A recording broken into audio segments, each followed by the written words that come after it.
Hello बच्चों, let's read the above question we have given. Let fx is equal to sin x minus cos square x. If fx is equal to a has at least one solution in this range 0 to pi by 2, then find the number of integral values of a. Okay, तो इसको solve करने के लिए हमारा की concept क्या रहेगा, चलिए देख लेते हैं. तो की कॉन्सेप्ट होगा सबसे पहले कि अगर हमें कोई रेंज दे रखी है और हमें ठीक है, और हमारे पास फॉर्म हो रहा है क्वाड्रेटिक इक्वेशन टाइप. ठीक है ना, हमें कोई रेंज दे रखी है और हमारे पास एक क्वाड्रेटिक इक्वेशन फॉर्म हो रही है, तो उसकी क्वाड्रेटिक इक्वेशन के सॉल्यूशंस कैसे निकालते हैं. ठीक है, ठीक है, कि सॉल्यूशन बनेंगे कि नहीं बनेंगे वो चेक कैसे करते हैं. वो हम ऐसे चेक करते हैं कि हम इसे निकालते हैं बी स्क्वायर माइनस 4ac. ठीक है, क्या निकालते हैं, बी स्क्वायर माइनस 4ac. ठीक है, if B square minus 4ac हमारा ग्रेटर देन इक्वल टू 0 आता है, दैट मीन्स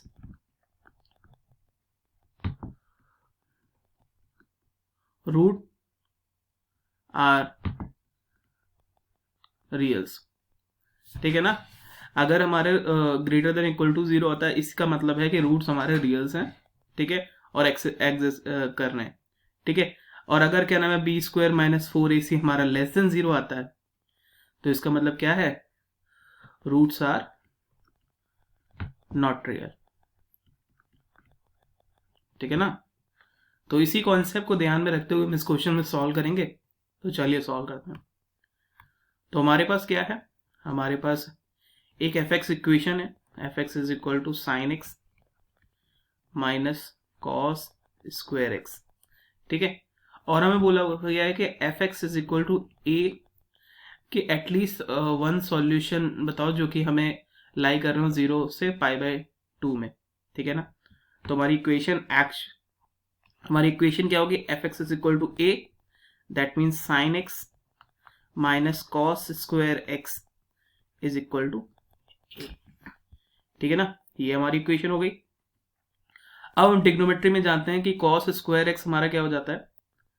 ठीक है, अगर sine x minus cos square x क्या हो जाता है, 1 minus sine square x is equal to a.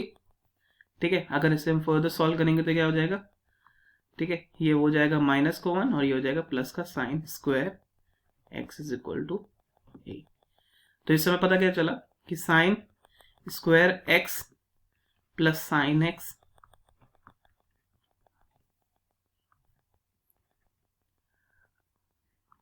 Minus 1 is equal to a. ठीक है, ये हमारी इक्वेशन निकल के आई. ठीक है, अब हमें चेक करना है कि ये हमारी क्या नाम है इस 0 से पाई बाय 2 में लाई कर रही है कि नहीं. तो हमें रेंज दी गई है 0 से पाई बाय 2, डोमेन हमारा ये दी गई 0 से पाई बाय 2. तो अगर हम देखें तो इसी डोमेन में अगर x बिलोंग्स टू हमारा 0 से पाई बाय 2 है, तो इसमें साइन की कहाँ क्या रेंज आएगी, साइन x जो हमारा आएगा वो ग्रेटर देन इक्वल टू 0 से 1 आएगा. ठीक है, 0 से 1 साइन x आएगा. सिमिलरली साइन स्क्वायर एक्स भी क्या आएगा, साइन स्क्वायर एक्स भी क्या आएगा, 0 से 1.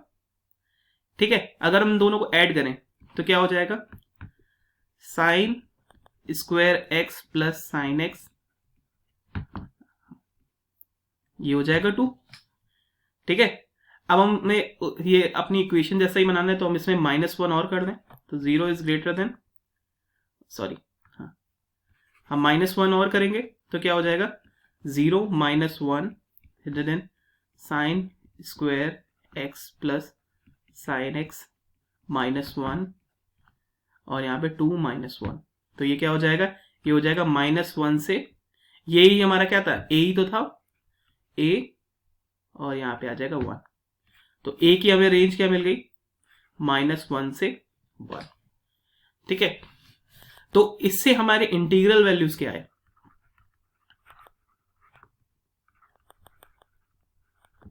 ठीक है, इंटीग्रल वैल्यू आए -1, 0 और 1. तो हमारे पास 3 इंटीग्रल वैल्यूज निकल के आई, जो कि क्या नाम है लाई कर रही होंगी 0 से π/2 में। ठीक है, लेकिन अभी हमें ये नहीं पता कि ये सॉल्यूशन में एग्जिस्ट करेंगे कि नहीं करेंगे। ठीक है ना, क्योंकि हमें सॉल्यूशन भी देखना होगा कि वो एग्जिस्ट कर रहा है कि नहीं। जो हमने f(x = a) इक्वेशन का सॉल्यूशन निकाले, अगर बाई चांस वो इसी रेंज में इमेजिनरी आ रहे होंगे, तब तो हम इन्हें कंसिडर नहीं कर सकते। ठीक है, तो हमें ये भी चेक करना पड़ेगा कि जो हमारा सॉल्यूशन है वो इस रेंज में रियल है कि नहीं। ठीक है ना, तो उसके लिए हम क्या करेंगे, हमें पता है, तो चलिए निकालते हैं। तो उसके लिए वही हमारे पास इक्वेशन है sin² x + sin x -1 = a। अगर इसको हम इस तरफ ही लेकर आए तो हमारे पास हो जाएगा sin² x + sin x -a + 1 = 0। ये एक क्वाड्रेटिक टाइप इक्वेशन है। अगर हम sin x को हम t मान ले तो ये हो जाएगा t² + t -a + 1 = 0। General equation होती है ax² + bx + c = 0।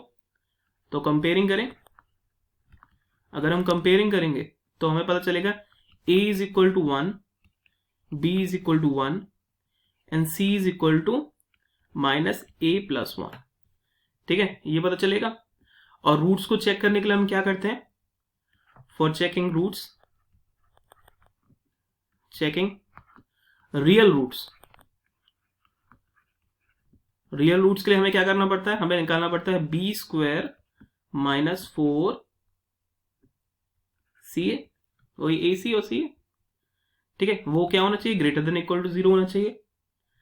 ठीक है ना, तो चलिए हमारे पास वैल्यूज है, रख के देखें तो क्या होगा, 1 का स्क्वायर -4 इंटू a जो कि है 1 और माइनस का a + 1। ठीक है ना, ये ग्रेटर देन 0 होना चाहिए हमारा। ठीक है, 1 + 4a + 1 is greater than equal to 0। ठीक है, अगर इसको सॉल्व करेंगे तो हमारे पास आएगा कि हमारा a बड़ा होना चाहिए 5/4, वो भी -k से। ठीक है ना, रियल रूट्स के लिए a हमारा हमेशा -5/4 से बड़ा होना चाहिए। अब अगर हम नंबर लाइन एक ड्रॉन करें, एक सिंपल सी नंबर लाइन ड्रॉन करें, तो हम देखेंगे कि हमारा ये जो -1 है वो यहां आ रहा होगा, 0 कुछ यहां आ रहा होगा, 1 कुछ यहां आ रहा होगा, लेकिन ये -5/4 कहां आ रहा होगा, ये -5/4 आ रहा होगा हमारा कहीं यहां, -5/4। तो ये क्या है कि -5/4 से बड़ा होना चाहिए। ठीक है, तो इस और हमारी जो इंटीग्रल वैल्यूज थी वो क्या थी, -1, 0 और 1। ठीक है, वो इस a ग्रेटर देन -5/4 रेंज में आ रही है। इसका मतलब हम इन तीनों इंटीग्रल वैल्यूज को कंसिडर कर सकते हैं। ठीक है ना, अपने सॉल्यूशन के लिए। ठीक है ना, तो a की कितनी इंटीग्रल वैल्यूज आ गई, 3। कौन कौन सी, -1, 0 और 1। ठीक है ना, ये तीनों हमारी क्या नाम है हमें सॉल्यूशन देंगी, जो कि लाई कर रहा होगा किसमें, 0 से π/2 में। होप आपको समझ में आया होगा। Thank you.